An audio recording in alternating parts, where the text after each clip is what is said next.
नमस्कार, शुभम संदेश और लाइव लगातार के इस खास कार्यक्रम में मैं नीलय सिंह आपका स्वागत कर रहा हूं। झारखंड का बजट आने वाला है 27 फरवरी यानी कि सोमवार से झारखंड का बजट सत्र शुरू हो रहा है और 3 मार्च को वित्त मंत्री डॉक्टर रामेश्वर उरांव झारखंड का सालाना बजट पेश करेंगे। केंद्र का बजट आ चुका है। केंद्र ने बहुत सारी राहतें दी हैं, बहुत सारी घोषणाएं की हैं और अब राज्य सरकारों की बारी है और इसी कड़ी में झारखंड का जो बजट है वो पेश होने वाला है और सबकी निगाहें लगी हुई हैं, चाहे वो व्यवसायी हों, चाहे वो आम लोग हों, चाहे वो उद्योगपति हों, चाहे वो शिक्षाविद हों।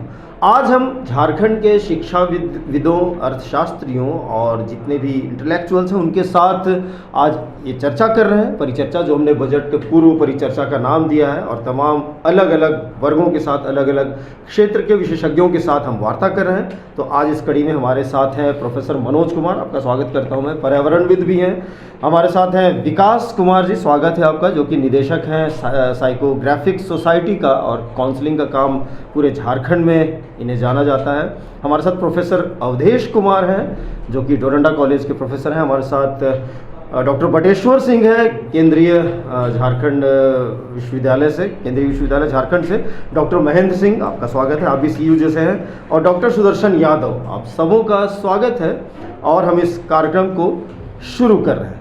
हमारे साथ झारखंड केंद्रीय विश्वविद्यालय के डॉक्टर बटेश्वर सिंह हैं और हम चाहेंगे कि सर आप इस बजट को लेकर क्या आपने सोचा है और क्या उम्मीदें हैं, क्योंकि आप लोग शिक्षाविद हैं, आप लोग अर्थशास्त्र को जानते हैं और तमाम चीज़ों को देखते हैं। तो इस हिसाब से, क्योंकि हमने राजनीतिज्ञों से भी बात की है, हमने व्यवसायियों से भी बात की है, उनकी बातें थोड़ी अलग होती हैं, आपकी बातें जाहिर है थोड़ी अलग होंगी। क्या सोचते हैं किस तरह का बजट अभी आना चाहिए आज के परिप्रेक्ष्य में? सबसे पहले तो मैं आपको शुभम संदेश को धन्यवाद देना चाहता हूं कि आप हम लोगों को यहाँ सेंट्रल यूनिवर्सिटी ऑफ झारखंड के प्रोफेसर्स और अदर यूनिवर्सिटी के प्रोफेसर्स को बुलाया बजट परिचर्चा के लिए। और जहाँ तक बजट हमारा मतलब क्या होना चाहिए बजट में, जो है आने वाला बजट किस तरह का होना चाहिए, तो जो मैंने अध्ययन किया, देखा कि विगत वर्षों में क्या बजट में क्या होना चाहिए था जो नहीं हो पाया है जो है, तो उसमें मैंने देखा कि तो झारखंड गवर्नमेंट जो बजट पेश कर रही है उसमें जो है बारोइंग परसेंटेज जो है very less compare to other state.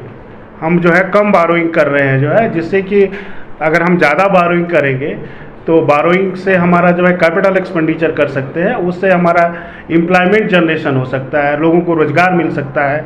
जैसे कि अगर डेवलप्ड स्टेट की बात करें तो हरियाणा जो है 32.84% जो है वो बारोइंग करता है टोटल रिसीट का, और अब जबकि झारखंड जो है ओनली 17.8% बोरोइंग कर रहा है जो है जी। तो बोरोइंग करने से जो है हमारे पास पैसा आएगा तो हम उसको कैपिटल एक्सपेंडिचर में लगा सकते हैं, और कैपिटल एक्सपेंडिचर में जहाँ लगाएंगे पैसा तो लोगों को एम्प्लॉयमेंट मिलेगा, रोज़गार मिलेगा जो है। और दूसरा चीज़ मैंने देखा कि जो है यहाँ पे एग्रीकल्चर की बहुत सारी संभावनाएं एग्रीकल्चर सेक्टर के लिए जो है, और बेसिकली जो है ऑर्गेनिक फार्मिंग के लिए, जिस पे गवर्नमेंट का बहुत ज़्यादा फोकस नहीं रहा है जो है। और अगर हम ऑर्गेनिक फार्मिंग को जो है सब्सिडी देते हैं जो है फार्मर को और उसको प्रोत्साहन देते हैं, तो ये बहुत ही एक अच्छा कदम होगा जो है सरकार के लिए जो है, कि आने वाले जो हमारे जो फार्मर्स हैं उनके डेवलपमेंट के लिए जो है। और ऑर्गेनिक फार्मिंग जो वैसे ही हमारे लिए बहुत बेनिफिट है सबके लिए जो ऑर्गेनिक फार्मिंग, क्योंकि आजकल तो पेस्टिसाइड ये सब यूज़ हो रहा है बहुत सारा जो, तो वो सब चीज़ों से हम बचेंगे जो है। और बहुत तरह की बीमारियां जैसे कैंसर्स वगैरह जो है पेस्टिसाइड के कारण जो है वो हमारे आजकल बहुत घातक बीमारियां फैल रही हैं। तो ऑर्गेनिक फार्मिंग पे जोर देना चाहिए, ऑर्गेनिक फार्मिंग को सब्सिडाइज करना चाहिए, मतलब उनको सब्सिडी देना चाहिए जी। जो उनमें इन्वॉल्व है फार्मर जो है उनको सब्सिडी देना चाहिए जो है। और दूसरा जो है डेयरी फार्मिंग जो है, अगर हम एग्रीकल्चर की बात करते हैं तो डेयरी फार्मिंग पे भी जो है बहुत उनको जो है प्रोत्साहन देना चाहिए। आज ही जो है बहुत सारे हम देख रहे थे, तो बहुत सारे जैसे यूपी स्टेट है तो वो आप अगर 4 गौ पालन करते हैं तो आपको 900 रुपीज़ पर मंथ जो है वो सब्सिडी देता है जो है। तो झारखंड को भी इस तरह का चाहिए जो है कि मतलब सब्सिडी दे करके उनको मॉनेटरी बेनिफिट दे करके जो है और डेयरी फार्मिंग को प्रमोट करें। और हमारे साथ डॉक्टर महेंद्र सिंह है, CUJ से ही है। हम चाहेंगे महेंद्र जी आप भी अपनी बातों को रखें और इस बार के बजट को लेकर आप क्या सोचते हैं? शुभम संदेश और लगातार के अन्य जितने भी प्लेटफॉर्म हैं उनके सभी श्रोताओं को, दर्शकों को धन्यवाद करता हूं जुड़ने के लिए। और इस परिचर्चा में हमारे वरिष्ठ सहयोगी श्री बटेश्वर सिंह जी ने बहुत ही सही तरीके से शुरुआत की और जो मूलभूत चीज़ें बजट में शामिल की जानी चाहिए उनके ऊपर उन्होंने कई बिंदुओं पर चर्चा की है। मैं इसी चीज़ को आगे बढ़ाते हुए कुछ और जो मूलभूत बजट में शामिल की जाने वाले बिंदु हैं उन बिंदुओं पर चर्चा करना चाहूँगा। हर एक बजट से जनता को, लोगों को एक उम्मीद रहती है और जो मूलभूत क्षेत्र हैं वो शिक्षा का क्षेत्र है, रोजगार का क्षेत्र है और स्वास्थ्य का क्षेत्र है। ये हर सरकार में लोग इनके ऊपर आशाएं लगाकर रखते हैं। शिक्षा के क्षेत्र में झारखंड में काफ़ी संभावनाएं हैं और सरकार की जिम्मेदारी भी वहाँ पर बढ़ती चली जाती है, क्योंकि झारखंड के युवा, खासकर हमारे पास बहुत सारे ऐसे युवा हैं जो कि कई सारे क्षेत्रों में, शिक्षा के क्षेत्रों में बहुत अच्छा कर सकते हैं अगर हमारे यहाँ पर प्राइमरी से लेकर के सेकेंडरी से लेकर के हायर एजुकेशन पर एक फोकस किया जाए और इसको और सुधारने की तरफ में कुछ बजट एलोकेशन एक अच्छे तरीके से किया जाए तो वो एक सराहनीय कदम हो सकता है झारखंड सरकार के लिए। दूसरा जो बड़ा क्षेत्र आता है हमारा उच्च शिक्षा के लिए, जिसमें हम लोग खासकर अक्सर चर्चा करते हैं, जैसे केंद्र सरकार ने अभी नई जो न्यू NEP 2020 का क्रियान्वयन के लिए चर्चा कर रही है, उसके क्रियान्वयन के लिए भी झारखंड सरकार को भी आगे आना चाहिए और जिस तरह से क्रियान्वयन किया जा रहा है वह उचित भी है और आगे भी इसी तरह से क्रियान्वयन किया जाना चाहिए, जिससे कि समावेशी शिक्षा झारखंड में भी अच्छे से आगे बढ़ाई जा सके। उसमें चाहे प्राइमरी एजुकेशन को लेकर के हो, जो हमारे प्राथमिक विद्यालय हैं उन विद्यालयों का सुदृढ़ीकरण, कायाकल्प, डिजिटल प्लेटफॉर्म्स को कैसे वहाँ पर यूज़ किया जा सकता है, कैसे IT और कम्युनिकेशन टेक्नोलॉजी का प्रयोग करके हम शिक्षा को और सरल बना सकते हैं बच्चों के लिए, खासकर प्राथमिक शिक्षा में। उसी तरह से माध्यमिक और उच्चतर शिक्षा में भी हम कई सारे इस तरह के नवाचारों का प्रयोग कर करके हम आगे आ सकते हैं। ये ऐसे कुछ क्षेत्र हैं शिक्षा में जहाँ पर मुझे लगता है कि बजट में जोर सरकार का होगा। इसी के साथ में अगर एम्प्लॉयमेंट की बात करें, रोजगार की बात करें, तो झारखंड के युवा बड़े ही प्रतिभाशाली हैं और अगर हम इनके साथ में खड़े होते हैं तो इनकी प्रतिभा जो है विश्व स्तरीय स्तर पर देखी जा सकती है। पिछले कुछ वर्षों में झारखंड सरकारों ने काफ़ी अच्छे प्रयास किए हैं, जिससे कि प्राविधिक शिक्षा में, तकनीकी शिक्षा में और यहाँ तक कि मेडिकल एजुकेशन में भी झारखंड का अच्छा प्रदर्शन रहा है और सरकार मुझे लगता है कि इन क्षेत्रों में भी एक अच्छा योगदान करने के लिए इस बजट में भी विचार रखती होगी। इसी तरह से अगर हम एम्प्लॉयमेंट जनरेशन के लिए जाएंगे, क्योंकि ये एक बहुत ही गंभीर मुद्दा है आज के समय पर भी और हर प्रदेश या कहें पूरे भारत में भी इस पर हमेशा कई तरह की चर्चाएं होती रही हैं। तो कुछ जो विशेष क्षेत्र हैं जिनमें अच्छे रोजगारों का सृजन किया जा सकता है और जहां पर सरकारें ध्यान दे सकती हैं और झारखंड सरकार इसमें कुछ ऐसे क्षेत्र हैं जिन पर झारखंड सरकार का अच्छा जोर रहा है पिछले वर्षों में, चाहे वो फूड और बेवरेजेस का व्यवसाय हो, इसी तरह से एग्री बिजनेस की बात हमारे बटेश्वर सर इसके पहले कर रहे थे, जो एक वास्तव में बहुत ही एक ऐसा क्षेत्र है जो कि चाहे हम कहें स्किल्ड लेबर्स के लिए, अनस्किल्ड लेबर के लिए, सब लोगों के लिए एक ज़्यादा तरह से सेवा योजन के अवसर प्रदान करने वाला क्षेत्र है, खासकर हमारे झारखंड के लिए, जहां पर अगर हम एग्री बिजनेस को, एग्रीकल्चर को, एग्रो फॉरेस्ट्री को अगर हम बढ़ावा देंगे कुछ इस तरह की चीज़ों पर, तो उसका बहुत ही सकारात्मक प्रभाव आने वाले समय पर हो सकता है। हैंडीक्राफ्ट हमेशा से हमारे झारखंड का एक बड़ा क्षेत्र रहा है, जिस पर बहुत सारी रोजगार की संभावनाएं हमेशा से टिकी रही हैं। वह एक ऐसा क्षेत्र है जहां पर सरकार अपना योगदान बढ़ा सकती है। इसके अलावा जो नए औद्योगिक क्षेत्र हैं, चाहे वो MSMEs हों, इसके साथ में चाहे वो स्टार्टअप्स हों, और IT रिलेटेड जितने भी और दूसरे भी व्यवसाय हैं, इन व्यवसायों को अगर प्रोत्साहन दिया जाए, इस तरह की नीतियां होंगी तो शायद झारखंड में हम और भी रोजगारों का सृजन एक साथ में कर सकते हैं। और रोजगार के ही क्षेत्र में मैं जोड़ना चाहूँगा कि पर्यटन एक ऐसा क्षेत्र है जहां पर झारखंड बहुत अच्छा प्रदर्शन करता रहा है और संभावनाएं अभी भी अपार हैं, और उन संभावनाओं को देखते हुए झारखंड में हम religious tourism, natural tourism, leisure tourism, इन सारे क्षेत्रों पर बहुत अच्छा और इन्वेस्टमेंट कर करके रोजगार सृजन जो है वो बढ़ा सकते हैं। और आखिरी जो तीसरा बिंदु मैं कह रहा था आपसे कि स्वास्थ्य के क्षेत्र में अधिक से अधिक ध्यान देने की आवश्यकता है, और पिछले कुछ वर्षों में जो हम लोगों ने विश्वव्यापी पैंडेमिक देखा, उन सब चीज़ों को दृष्टिगत रखते हुए अगर हम हेल्थ का जो बेसिक मूलभूत संरचना है उस पर अपने इन्वेस्टमेंट को बढ़ाएंगे तो आने वाले समय में आम जन तक स्वास्थ्य सेवाएं पहुंचाने का काम जो है वो सरल होगा, और हम एक गांव तक, एक प्रखंड तक हम आराम से स्वास्थ्य सेवाओं को पहुंचा सकते हैं अगर इसके ऊपर थोड़ा सा और इन्वेस्टमेंट बढ़ाया जाए, इस सेक्टर में बढ़ाया जाए। मेडिकल कॉलेजेस की संख्या बढ़ाई जा सकती है, क्योंकि हमारे झारखंड में अभी एक एम्स और गिने चुने मेडिकल कॉलेजेस ही हैं। प्राइवेट इन्वेस्टमेंट इस सेक्टर में कम है, उसको प्रोत्साहित करके PPP मॉडल या इन सब पर आकर के हम लोग स्वास्थ्य सेवाओं को और सुदृढ़ कर सकते हैं। तो ऐसी आशाएं मैं रखता हूं कि अगले आने वाले बजट में इस तरह के कुछ सृजनात्मक बजट के बिंदु शामिल किए जाएंगे, जिससे कि झारखंड की जनता और झारखंड प्रदेश खुशहाली की तरफ बढ़ेगा। तमाम विषयों को छुआ। हमारे साथ और भी हमारे साथ कई विशेषज्ञ मौजूद हैं। हम चाहेंगे हमारे साथ प्रोफेसर मनोज कुमार हैं, जो कि न सिर्फ प्रोफेसर हैं बल्कि सामाजिक क्षेत्र में और खासकर पर्यावरण के क्षेत्र में काफ़ी मुखर हैं, काफ़ी सक्रिय हैं, और बार बार चाहे वो ग्राउंड वाटर लेवल हो, चाहे वो प्रदूषण हो, चाहे वो एयर पोल्यूशन हो, चाहे वो साउंड पोल्यूशन हो, चाहे वो वाटर पोल्यूशन हो, तमाम चीज़ों पर ये सक्रिय रहते हैं। इन्होंने यूथ पावर ऑफ इंडिया का भी गठन किया है। क्या कहेंगे सरकार को इस बार पेयजल या फिर पोल्यूशन या फिर जो क्लाइमेट है उस पर किस तरीके से विचार करना चाहिए? जोहार। मेरा मानना है कि किसी भी सरकार का ध्यान बाकी बजट में चीज़ों पे रहती हैं, लेकिन पर्यावरण को वो लोग सबसे लास्ट में लेते हैं।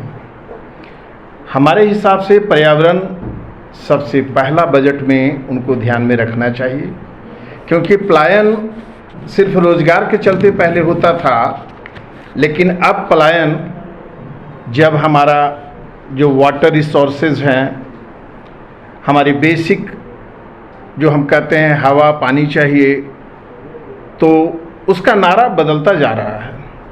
पहले हम लोग कहते थे जल ही जीवन है, लेकिन अब स्थिति इतना खतरनाक होने जा रहा है कि जल ही जहर है में ये नारा बदलने जा रहा है।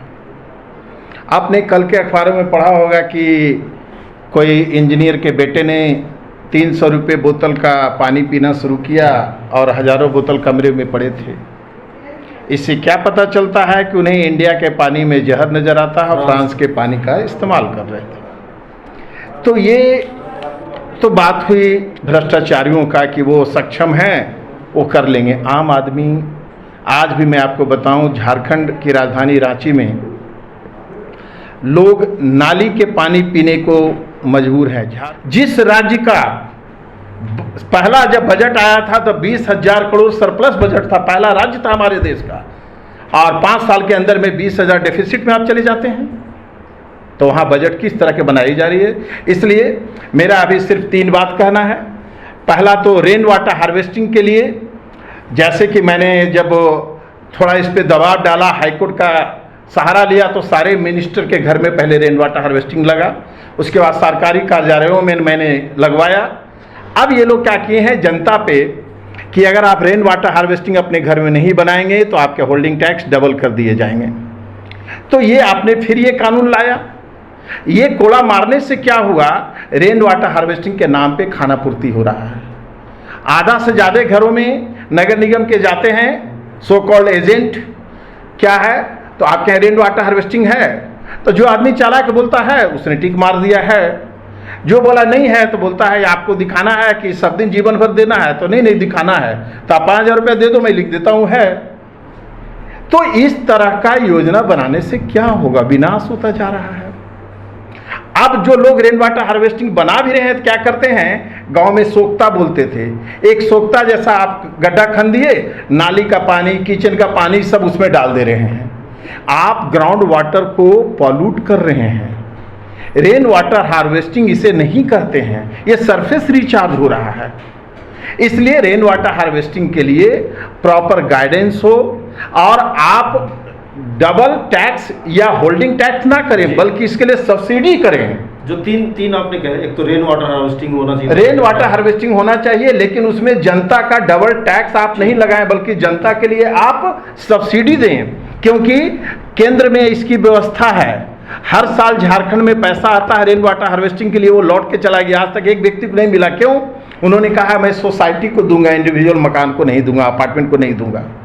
ठीक है, एक तो रेन वाटर, दूसरा है कि पेड़ बचाने के लिए जो फॉरेस्ट का जो रूल है, आज तक झारखंड हर हाल में होनी चाहिए। जो पुराने पेड़ हैं पहले वो बचे। अब पेड़ लगाने की जो बात हो रही है उसमें जब तक आप आम जनता की भागीदारी सुनिश्चित नहीं करेंगे, मोहल्ले टोले में पार्षद को बोल दें अगर यहाँ पे पेड़ लगाया गया है 100 तो संरक्षित करने का कानून ज्यादा जरूरी है। तीसरा है वाटर बॉडीज, जलाशय। तो तीसरा मेरा कहना है नए डैम बननी चाहिए, उसके लिए योजना हो और साथ में पुराने डैम का साफ सफाई रख रखाव के लिए प्रावधान होना चाहिए। और तीसरा तालाब खोदने का जो खेल गांव में चल रहा है, डोभा भी है उसमें, तालाब और डोभा जो हर साल कई लाख की संख्या में तालाब डोभा कागज पे बनाए जा रहे हैं, वो है कहां? उसका पूरा गूगल मैप से एक रिपोर्ट आनी चाहिए कि कितने तालाब बने, कितने हैं। यही 3 बात मैं कहना चाहता हूँ। बहुत बहुत धन्यवाद। Thank you. देखिए, तो आपने पर्यावरण के क्षेत्र में बताया और कुछ 3 पॉइंट्स दिए, और हम चाहेंगे कि हमारे माध्यम से सरकार के कानों तक ये बात जाए और इस पर भी काम हो। चलिए हम अपने अगले वक्ता के पास चलते हैं। हमारे साथ हैं विकास कुमार जी, जो कि निदेशक है साइकोग्राफिक सोसाइटी के और कैरियर काउंसलिंग के क्षेत्र में बहुत अच्छा काम करते हैं। सबसे पहले फर्स्ट पेज पे रोज रोमांच पैदा करने वाला, विद्यार्थियों, साहित्य में, युवाओं, महिलाओं, सबके लिए रोज कुछ न कुछ पन्ने सजोने वाले इस अखबार का पहले मैं अभिनंदन करता हूँ कि अखबार में रुचि जगाने का आपने काम किया है और इस विषय पर आ रहे हैं। मेरे लिए आज पहला अवसर है कि बजट पे बात करें। ये ऐसे ही था कि जैसे नमक विद्यार्थी को कैलकुलस पूछ दिया जाए। फिर भी मैं अपने तैयारी के साथ आया, समझ लिया कि भाई क्या करना है, तो मुझे अपना विषय समझ में आया। संजोग से आप प्रश्न वही पूछ रहे हैं, मुझे नहीं मालूम कि इतने विद्वान व्याख्याता लोग हैं, तो इस बीच आना होता तो हम तो कहते बड़ा व्यस्त है, नहीं आ पाएंगे। बस देखे कि विषय की गहराई इतनी है कि मेरी बात चल जाएगी, क्योंकि बहुत गहराई उन्होंने छू लिया है। यहाँ 2 बात मैं रखना चाहता हूँ। पहली बात क्या है कि अभी मैं जब देखा झारखंड सरकार का बजट 1 लाख करोड़ प्लस का था लास्ट ईयर, 1,01,101 करोड़ का था, जिसमें 11,000 करोड़ का बजट शिक्षा पे था, जो सबसे ज्यादा था। झारखंड में सबसे ज्यादा बजट शिक्षा पे आई।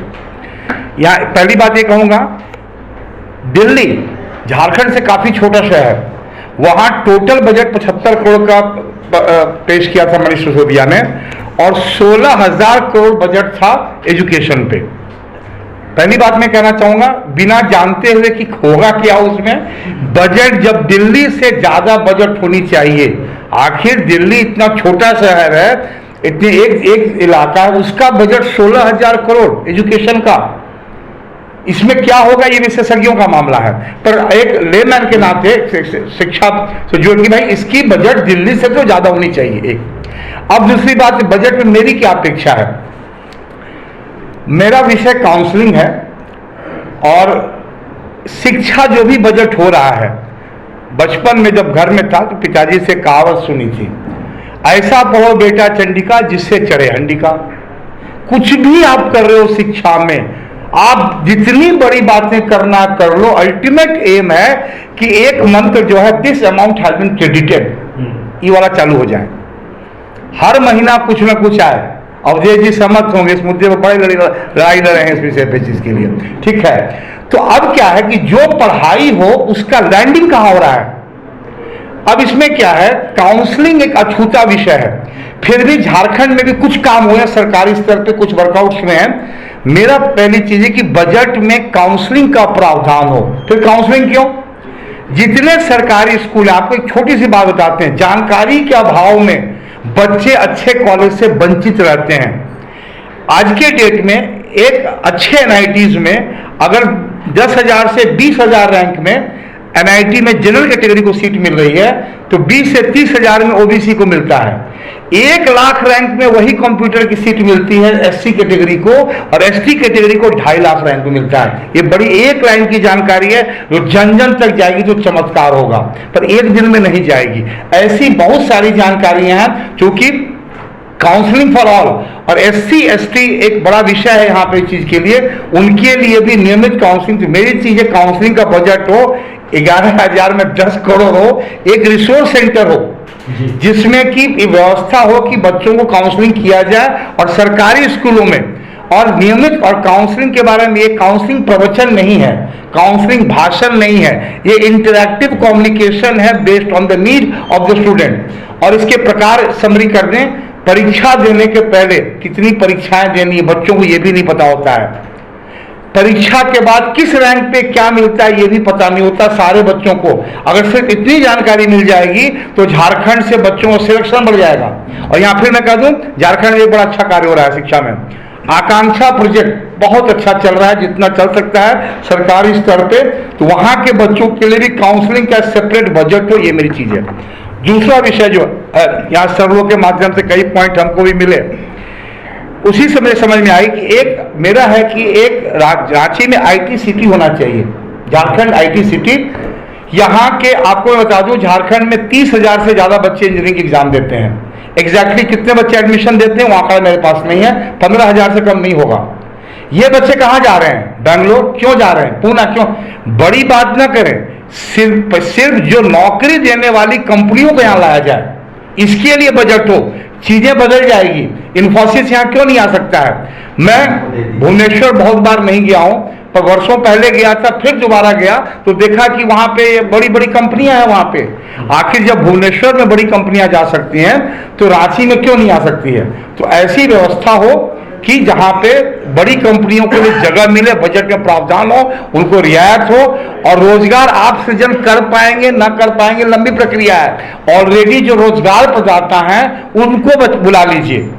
चाहेंगे सुदर्शन यादव जी, आप अपनी बातों को। नमस्कार, धन्यवाद आपका हम सबको आमंत्रित करने के लिए। और ये बहुत अच्छा डिस्कशन हो रहा है बजट के ऊपर, जहां हम सब राज्य के बजट के ऊपर डिस्कशन कर रहे हैं। और अच्छी बात है कि हमारे साथ जो हमारे 4 पहले जो वक्ता थे, उन्होंने काफ़ी बिंदुओं पे ऑलमोस्ट हर चीज़ों को छू लिया है। उसी में मैं कुछ बातों को जोड़ूंगा, जैसे कि सर बटेश्वर सर ने कहा, महेंद्र जी ने कहा, सर ने कहा एनवायरनमेंट को लेके, नरेश जी ने कहा, तो सब ने कहा कि एजुकेशन पे काम करना चाहिए।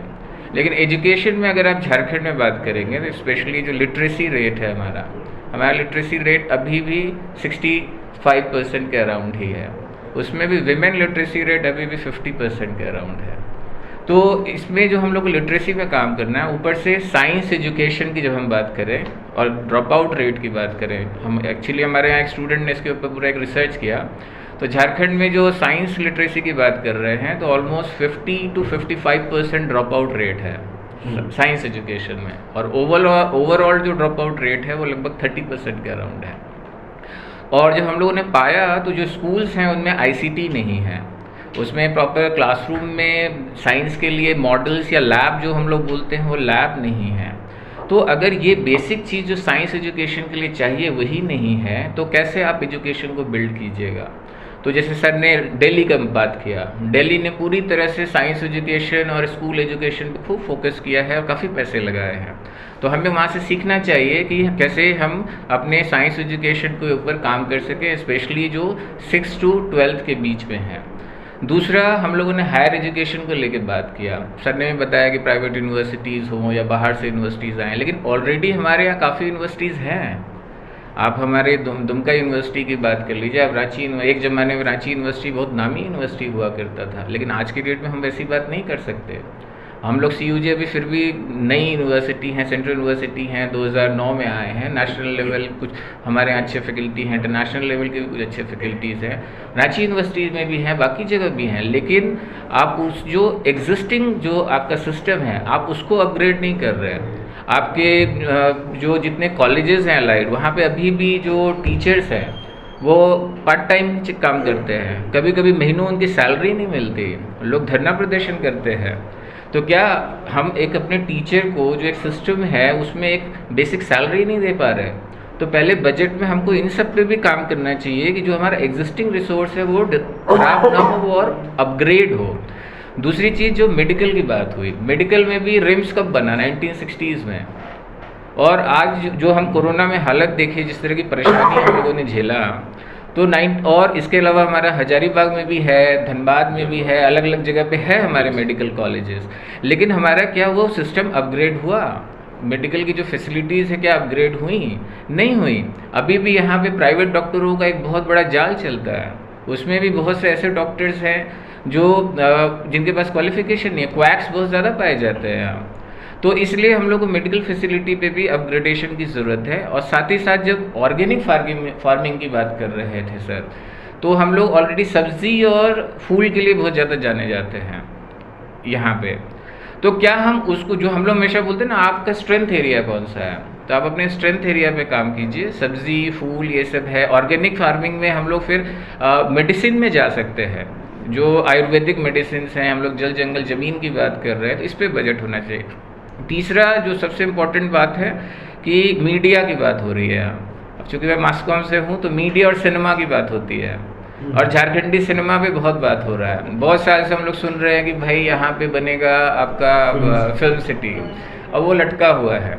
लेकिन अभी अच्छी बात है कि हमारे यहाँ से यंग लड़के अच्छी अच्छी फिल्में बना रहे हैं। तो किस तरह से हम उस पर काम करें, और जो सर ने जो एनवायरनमेंट बोला वो सबसे इम्पोर्टेंट है। ग्रीन इकोनॉमी की बात कर रहे हैं हम लोग आज। ग्रीन नॉर्वे जैसे देश जो है वो बाकायदा दूसरे देशों में इन्वेस्ट कर रहे हैं कि तुम अपने फॉरेस्ट बचाए रखो। और जो राज्य बना है सिर्फ इसलिए कि जंगल है, झारखंड का मतलब ही जंगल का राज्य, वहाँ जंगल डिप्लीट हो रहा है, तो हम उस पर क्या कर रहे हैं? तो बजट इसलिए, तो मैं इन्हीं सब बातों को रखते हुए अपनी बात रखूँगा। धन्यवाद। बहुत बहुत धन्यवाद। और बहुत सही कहा आपने कि फिल्म और कला के क्षेत्र में तो बहुत सारी बातें हुई, कितने प्रोड्यूसर आए, सब्सिडी भी मिलनी शुरू हुई, अब वो भी बंद हो गई। फिल्में जो बीच में कोरोना का दौर भी आया, लेकिन उससे पहले भी जितनी फिल्में बनी, जितनी अपेक्षा थी उतना नहीं हुआ। यहाँ भी राजनीति हो गई, और अभी भी फिल्म सिटी का जो निर्माण है वो अधर में ही लटका हुआ है। चलिए, हमारे साथ प्रोफेसर अवधेश कुमार हैं, डोरंडा कॉलेज से। जाएंगे प्रोफेसर अवधेश, आप भी अपनी बातों को रखें। झारखंड 22-23 साल हो गया है बने हुए, लेकिन कोई भी सरकार आती है तो एडुकेशन पे बात नहीं करती है।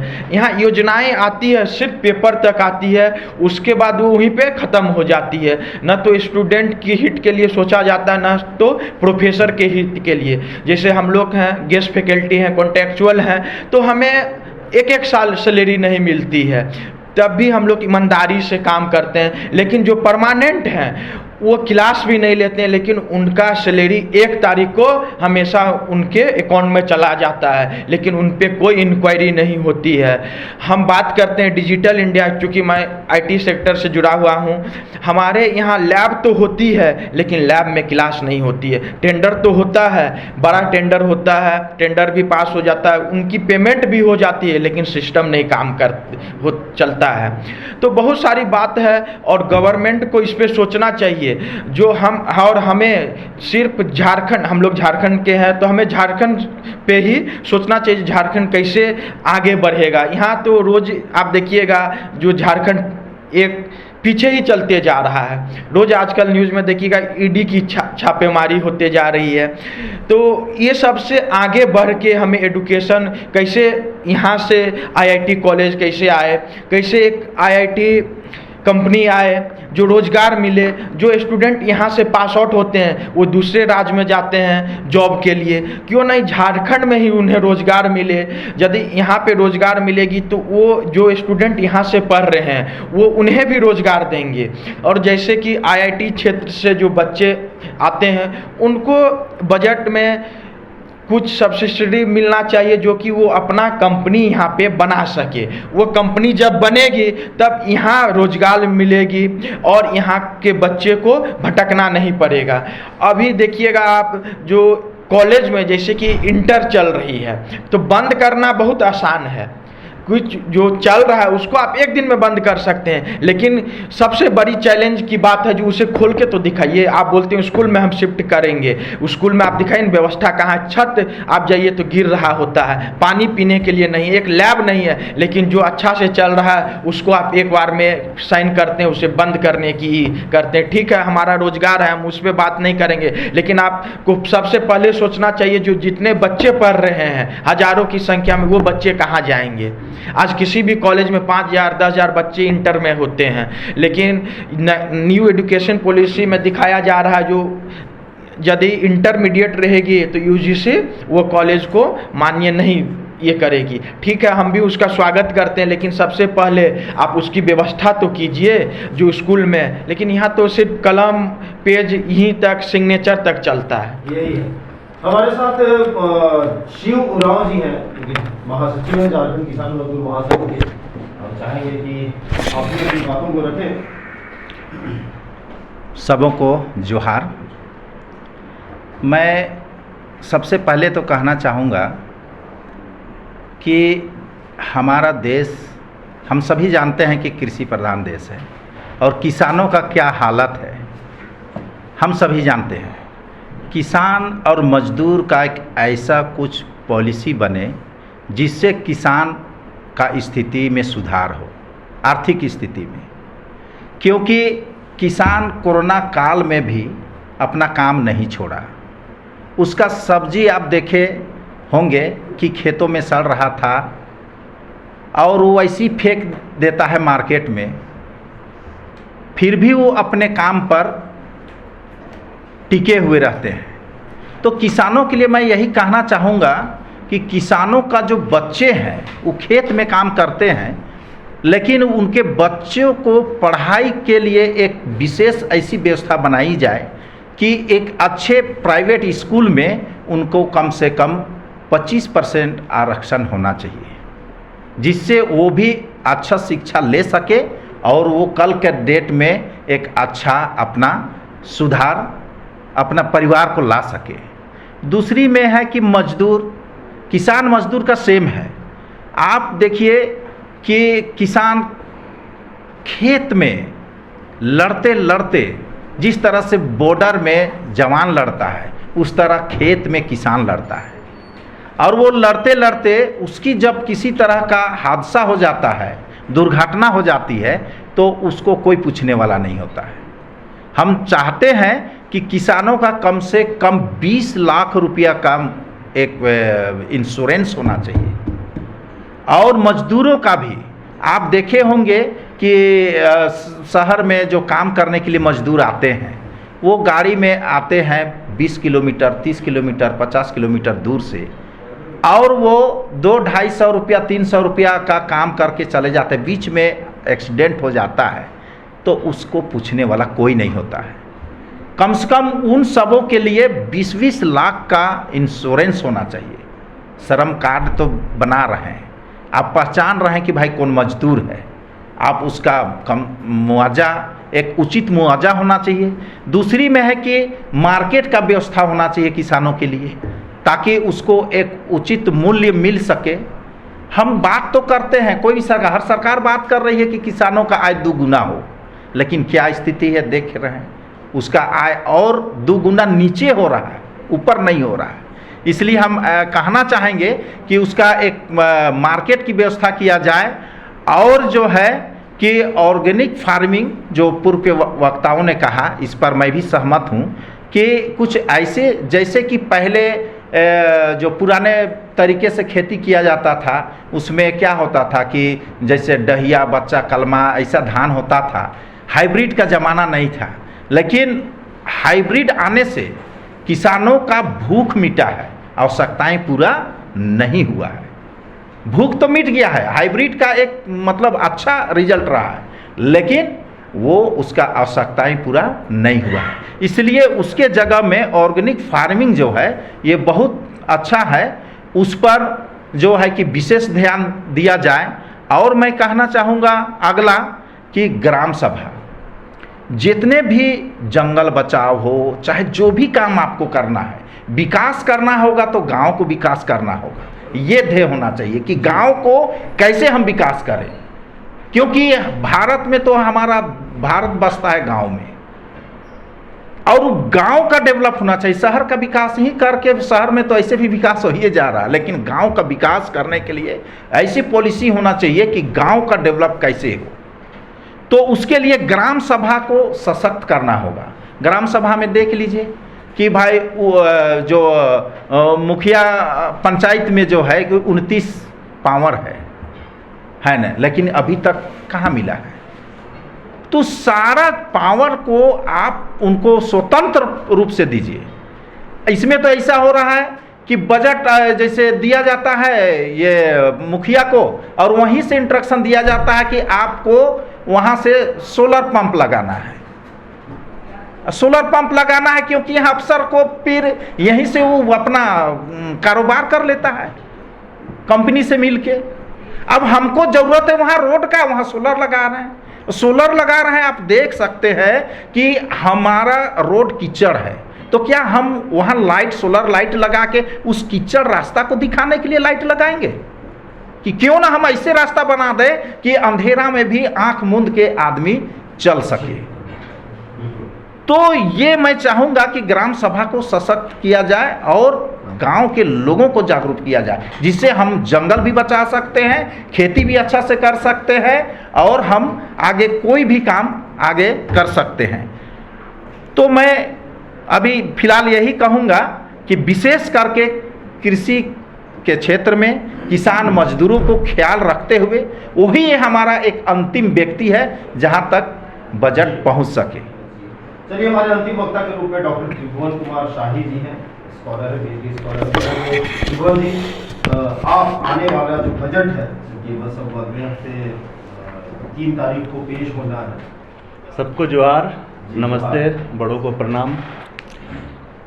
देखिए, बजट होता क्या है, जितनी जानकारी है मुझे ऐसा लगता है कि 1 साल का एक राज्य को चलाने के लिए जो भी आय व्यय का जो हिसाब पत्र, वो बजट है कि कहाँ किस पैसे को कहाँ खर्च करना है, और ये सरकार के माध्यम से होती है। अब हमारे यहाँ की जो सरकारें होती है, विशेषकर चूँकि मैं झारखंड से बाहर बहुत ज़्यादा विजिट नहीं किया हूँ, तो बाकी जगह देखने का तो मौका नहीं मिला, लेकिन मुझे लगता है कि यहाँ अभी तक जितनी भी सरकारें बनी वो आँख से अंधी है और कान से बहरी है। या तो फिर होता है कि एक आदमी हो कि सोया हुआ है, तो आप उसको जगाइएगा तो जाग सकता है, लेकिन जो जाग के कछा हुआ है उसको आप कितना भी जगाइएगा तो वो जगने वाला नहीं है।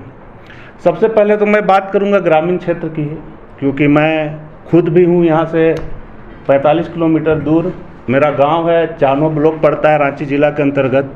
चारों ओर जंगल से घिरा हुआ है मेरा गांव, और चारों ओर नदी भी है, तो प्रकृति से भरपूर है। तो मैं पहले गांव की बात करता हूं कि आज से 20 साल पहले हम लोग इतने जागरूक थे कि जंगल बचाने के लिए खुद हम लोग जंगलों पे जाते थे, और जो लकड़ी काटने आते थे उनको हम लोग वहाँ से भगाते थे और रिक्वेस्ट करते थे कि भाई जंगल मत काटो। समय बदलता गया, प्रशासन ऐसा गांव वालों के साथ ही व्यवहार किया कि चूंकि आवेश में कोई जंगल आप काटने के लिए बार बार मना कर रहे हैं, बार बार कोई काट रहा है, तो आवेश में कभी लपड़ झपड़ हो गया तो प्रशासन उल्टा गांव वालों को फंसा देता था। थाना पुलिस हुआ, गांव वालों ने जंगल बचाने का अभियान छोड़ दिया। ठीक है, छोड़ दिया तो जंगल का हश्र आप देख सकते हैं कि रोज 100-200 साइकिल उधर से लकड़ी रोज कट के निकलती है। तो सरकार अपना जो व्यवस्था बनाए, सरकारी जो तंत्र है, सरकारी जो व्यवस्थाएं हैं, वो फॉरेस्ट डिपार्टमेंट की हो तो फॉरेस्ट डिपार्टमेंट में बहाली नहीं है। मतलब जंगल है, मान लीजिए इतना बड़ा क्षेत्र में, जहां अगर 20 आदमी का ज़रूरत है तो वहां है 2 व्यक्ति। अब वो 2 व्यक्ति सिर्फ लगा हुआ है वसूली में, कि वो जो ग्रामीण पकड़ रहा है उससे कहीं कोई मतलब नहीं है। तो एक निगरानी विभाग होना चाहिए, जंगल बचाना चाहिए। चूँकि जल जंगल जमीन जैसा बात किए थे एक बड़े भैया ने, कि जल जंगल जमीन की ही बात होती है, जहाँ सुधार होनी चाहिए। अगर शिक्षा नहीं सुधरी तो आने वाले दिनों में आप बजट कितना भी बना लीजिए, देश सुधरने वाला नहीं है। करप्शन बढ़ते जाएगा, लोगों में भौतिक सुख के पीछे लोग पागल होते जाएंगे। तो शिक्षा व्यवस्था का तो सुधार करना जरूरी है। कृषि पे एक बात और कर रहे थे, योजना बनती है, बजट में फंड भी रिलीज होता है, लेकिन आप विगत 23 साल का बजट उठा के देख लीजिए, एक साल भी ऐसा नहीं होगा कि कृषि पे जितना पैसा ये लोग दिया उतना पैसा खर्च कर पाया। ये लोग क्यों नहीं खर्च कर पाता है भाई? सिर्फ कृषि नहीं, ये सभी जगहों पे क्यों नहीं? अभी तक सिर्फ 57 से 58%। मैं किसान भी हूँ, अभी भी किसानी कर रहा हूँ। स्ट्रॉबेरी लगाया मैंने सितंबर माह में स्ट्रॉबेरी का पौधा ला के ये महाबलेश्वर से ला के लगा दिया, ठीक है। सितंबर में मैंने भी अप्लाई किया था सरकारी विभाग में कि भाई मिल जाए तो पैसा ना लगे। लास्ट में इन लोग का रवैया देखा तो मैंने महाबलेश्वर से मंगाया, सितंबर में मैंने स्ट्रॉबेरी लगाया, अक्टूबर लास्ट से मैंने स्ट्रॉबेरी निकाला और 500 रुपये केजी बेचा। जो लोग सरकार के आश्वासन पे और अप्लाई करके रहे उनको पौधा ही मिला नवंबर दिसंबर में, उसका फल निकला जनवरी में, जब तक रेट घट के हो गया था 200 रुपये किलो। तो सरकार चाहती ही नहीं है कि किसानों को जब जिस पौधा को लगने का समय है, मतलब बीमा की बात आप कह रहे हैं, किसानों को बीमा भी मिलना चाहिए और उनको जो विपणन की सहायता है वो भी मिलनी चाहिए, और बीज भी समय पे मिले। अगर सितंबर में मिलना है तो उसको दिसंबर में ना मिले। ऊपर से मैंने ड्रैगन फ्रूट की भी खेती करने के लिए अप्लाई किया। ठीक है, आपकी बात आ गई। तो हमने आज परिचर्चा की झारखंड बजट के आने से पहले, और हमारे साथ तमाम शिक्षाविद से लेकर स्कॉलर से लेकर ग्रामीण और जो मजदूर के प्रतिनिधि हैं वो भी मौजूद रहे और सबों ने अपना बहुमूल्य विचार रखा। हम शुभम संदेश के माध्यम से सरकार तक ये इन बातों को पहुंचाएंगे और चाहेंगे कि जो आने वाला जो बजट है, जो डॉक्टर रामेश्वर उरांव 3 मार्च को पेश करेंगे, उनमें इन सुझावों को शामिल किया जाए। हालांकि सरकार ने हम इनकर बजट के नाम से एक पोर्टल की भी शुरुआत की है और उसमें भी लोगों से सुझाव मांगे गए हैं। तो सुझाव आ रहे हैं, अब सरकार इन सुझावों पर कितना काम करती है और उन सुझावों को कितना अमल में लाती है, ये भी देखना है। तो बहुत बहुत धन्यवाद आज के लिए हमारे तमाम अतिथियों को कि आप लोग आए हमारे इस कार्यालय में और अपना बहुमूल्य विचार दिया। तो मुझे अपने सहयोगी तरुण और शुभम के साथ दीजिए इजाज़त। नमस्कार।